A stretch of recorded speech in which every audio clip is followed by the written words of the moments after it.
Praise the lord. దేవుని నామానికి మహిమ కలుగును గాక.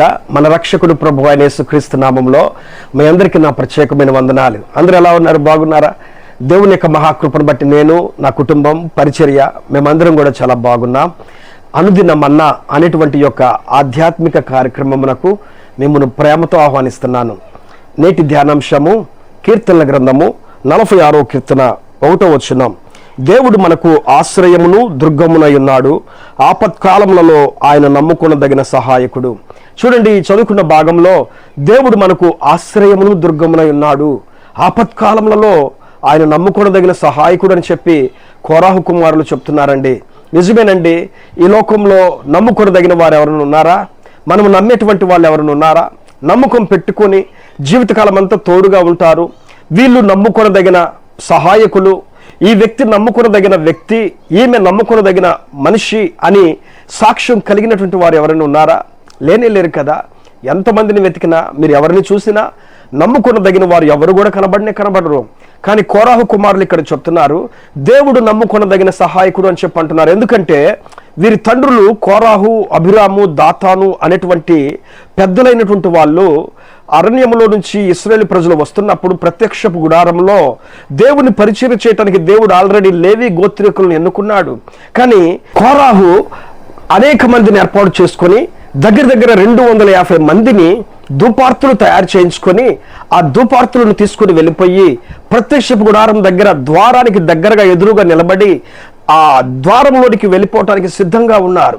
ఆ ధూపార్తులతో దేవుని యొక్క బలిపీఠమును వెలిగించాలని, దేవుని బలిపీఠం దగ్గర ఉన్నటువంటి పరిచర్య జరిగించాలని ధూపం వేయటానికి 250 మందిని ఒక్కొక్కరికి ఒక్కొక్క ధూపార్తిని తీసుకుని వారు బయలుదేరి అక్కడికి వచ్చి లోపలికి వెళ్ళటానికి వారు సిద్ధంగా ఉండగా దేవుని కోపం వారి మీదకి వచ్చింది.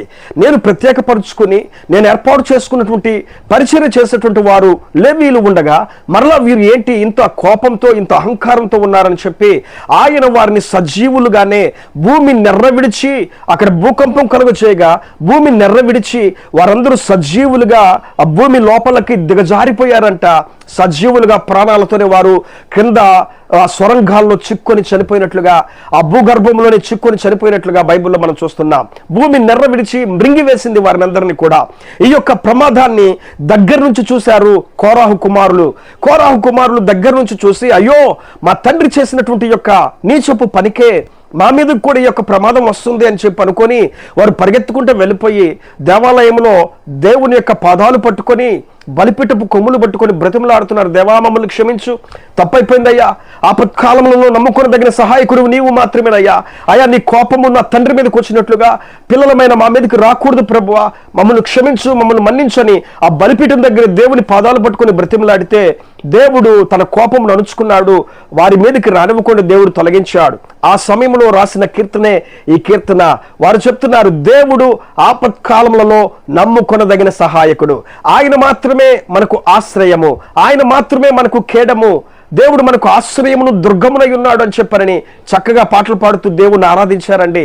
ఈరోజు మేము బ్రతికి ఉన్నామంటే, ఈ రోజున మేము బట్ట కట్టి ఉన్నామంటే, ఈ రోజున మేము గాలి పీల్చుకుంటున్నామంటే, ఈ రోజు మేము ఇంత ఆరోగ్యంగా ఉన్నామంటే దేవుడిని ఆశ్రయించబట్టే, దేవుడు ఆపత్కాలంలో నమ్ముకొనదగిన సహాయకుడుగా మాకు తోడుగా ఉండి మా తండ్రుల మీదకి వచ్చిన అపాయము మా మీదకు రానివ్వకుండా కాపాడబట్టే మేము ఈ రోజు ఈ స్థితిలో ఉన్నామని వారు చెప్తున్నారు. నిజమేనండి.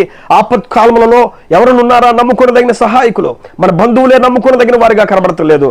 భర్తలు కొంతమంది నమ్ముకొనదగిన వారిగా కనబడలేని పరిస్థితి, కొంతమంది భార్యలు నమ్ముకొనదగలేని పరిస్థితిలో ఉంటున్నారు. పిల్లలు తల్లిదండ్రులు నమ్మలేని పరిస్థితిలో పెరుగుతున్నారు.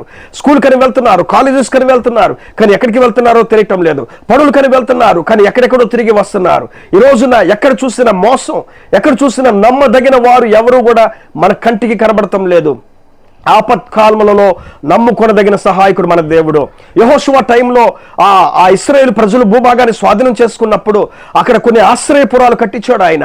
ఎవరైనా ప్రమాదం ద్వారా తప్పించుకుని వెళ్తుంటే, ఇబ్బంది నుంచి తప్పించుకుని వెళ్తుంటే, ఏదైనా ఒక తనుకూడని చేయకూడనటువంటి తప్పు చేసి, ఒక పనికి మాలినటువంటి పని ఏదైనా చేసి, ఒక తప్పు ఏదైనా చేసి, ఒక అనవసరమైనటువంటి దాంట్లో తలదూర్చి అతను ఒకవేళ భయపడి పారిపోతూ ఉంటే అతడు తిరిగి తలదాచుకోవటానికి కొన్ని ఆశ్రయపురాలు కట్టాడు ఆయన.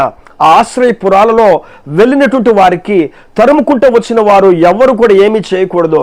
ఆ ఆశ్రయపురాల్లో ఉన్నంతకాలం కూడా ఈ తరిమినటువంటి వాళ్ళు ఏమి చేయకూడదు, వారిని ఏమి అనకూడదు.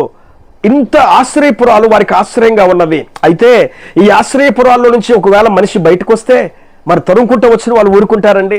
ఏదో ఒకటి చేస్తారు కదా. కాబట్టి ఏ మనుషుడు నమ్మదగిన వాడు కాదు. మన దేవుడు మాత్రమే నమ్మదగిన దేవుడు. మన దేవుడు మాత్రమే నమ్ముకొనదగిన సహాయకుడు. ఆయన మాత్రమే మనకు సహాయం చేసేవాడు. అందుకే దాతోన్ అనే గృహంలో ఎలీషా తన పనివాడు ఉంటే సిరియా సైన్యం వచ్చి వారిని చుట్టుముట్టినప్పుడు పనివాడు వెళ్ళిపోయి చూసి భయపడి అరుణోదయమునే ఆ సేవకుని నిద్రలేపయ్యా, సిరియా సైన్యం వచ్చింది, మనల్ని పట్టుకుంటానికి వచ్చారు, మన పని అయిపోయింది, ఇంతటితో మన జీవితాలు ఖాళీ అయిపోయినాయి అని చెప్పానంటే అక్కడ సిరియా సైన్యాన్ని చూసి భయపడుతున్నటువంటి ఆ యొక్క పనివాడికి చెప్తున్నాడు అక్కడ ఉన్నటువంటి ఎలీషా పాస్టర్ గారు, భయపడవద్దు, మన పక్షమున ఉన్నవారు వారికంటే అధికులు, మన పక్షమున గొప్పవారు ఉన్నారు. మనం ఒంటరి వాళ్ళం అనుకుంటున్నాం, మనం కేవలం ఒక్కలమే అనుకుంటున్నాం, మన ఒక్క ఇల్లే ఇక్కడ ఉంది అనుకుంటున్నాం.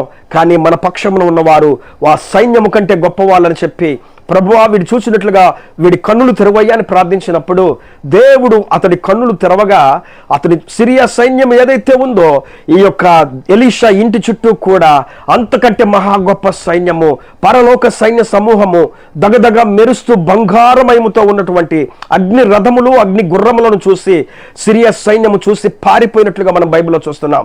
భయపడిపోయి అల్లాడిపోయి వారు తచ్చాబిచ్చాలు ఆడుతూ పారిపోయారు. ఈ సైన్యం ఎక్కడి నుంచి వచ్చింది? ఈ ప్రజలు ఎక్కడి నుంచి వచ్చారు?